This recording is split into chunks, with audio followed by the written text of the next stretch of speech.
Welcome to another episode of Not for the Weak-Minded.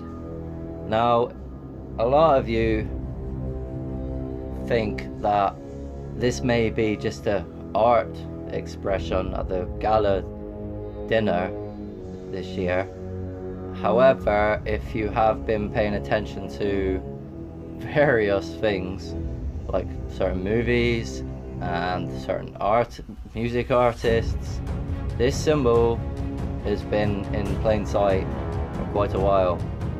The gold and a lot of the stuff you see in the movies they're wearing gold relates to ancient Egypt and them using knowledge from the ancient past to lie about everything you believe this world to be. And because they have created this massive deception upon your mind, and we, the gardeners of this world, have fallen for their lies. We have allowed them to destroy this earth under this created earth, this very special created earth, under the guise of science. It has to be known that the gods will return, because what they plan to build will destroy this reality in its entirety. And I am talking about the plan to build a particle accelerator 3 times the size of CERN in America, most definitely, and in China. Now, Elon Musk is doing this in secret, and I am telling you now, it has to do with Babylon. And Babylon is in America. There is many books out there already, and archaeologically speaking, because they've lied to you about everything. This involves geography and pilots and travel speeds and all deception. It is mind-boggling and it's hard to explain. Basically, they've just lied about where everything is. And so America is Babylon, and so this symbol has various meanings, but the first one has to be the feathered serpent, and that goes by many names in various cultures, and for all intents and purposes it symbolizes the winged disc, and that is the returning of the gods, the Anunnaki, or the Elohim, or as I have had contact, which I believe the Galactic Federation. They go by many names, and the creators are here already. And unfortunately, the demonic forces of this world have been using the military and the secret spacecrafts to bomb the hell out of ancient sites, bomb to the point where, you know, the pyramid structures no longer work,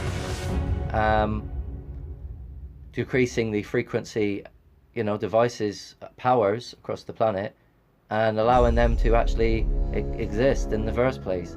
And they've been systematically through the guise of oil, because a lot of people think they go to countries for oil, and I'm telling you now, none of it was. It was all for the destruction of ancient sites connected to the one world culture.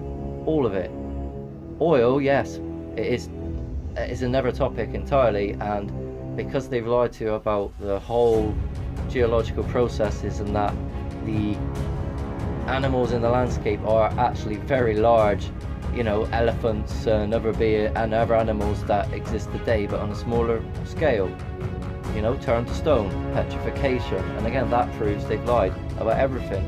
And that means oil is not what we've been told, and in fact oil is actually part of the creation, which is why they've been lied about it to begin with, which is why they never let us have free energy when Tesla created it, because it's all part of destroying this created earth. You have to see a lot of information and a lot of subjects in order to actually know exactly how they've done this in the first place, how they've labeled the mechanisms of the creation as nature, so that you think this place insignificant, when in reality everything in this reality is created. The sun, the moon, the mechanisms which allow the hot and cold airs to go around the earth, the Gulf Stream, all of it. You know, mountains carved out of the way so that it can pass, which aren't mountains obviously, but you know, they're the remains of very large animals that have been turned to stone, which then brings the question, well, this is on a scale unimaginable, and how did they do that? And then when you look at like evidence of 3-mile high trees from tree stumps that have been cut, you know, it begs the question, oh, they must have had very large machines. And then you go, oh, that sounds similar to Avatar, doesn't it? And then, yeah, you see the reality, you see the predictive programming, you see exactly how they know the truth and how they've been showing you it through the media. And so this is exactly what I'm trying to show you here with this symbol, which is the returning of the gods. We got to go through 42 months before they truly come back with the beast. You know, it's not come yet. World War III, I mean, are we capable of even changing our reality? I think we are. I'm hoping that we have changed, because there's many people out there that are constantly battling every day to speak truth and to speak exactly what the hell is going on in this world. Are we responsible for the great change, and that what is prophesied won't happen? I hope so, but currently it don't look like it, since it's all kicking off around the world and bombs are flying. So yeah, in short, the Quetzalcoatl, Viracocha, the feathered serpent, the dragon symbology, and Game of Thrones. You see, this is where it all links up, because the dragon is a representation of the winged disc, and it is what you see in it was the last game, because essentially, I'm going to end it on this, if all souls need to be judged, it means there's an end to this game. So for the people that get bombed and do not know this world, do not know reality soon, when the bombs fly or whatever happens in the near future, doesn't matter. If you do not know this reality, you've got a great potential to be an end in purgatory, because you didn't know you're not even have a soul, and be judged upon your actions there. And if you've lived a life of sin in a time of sin, well, you're going to hell, because you didn't listen.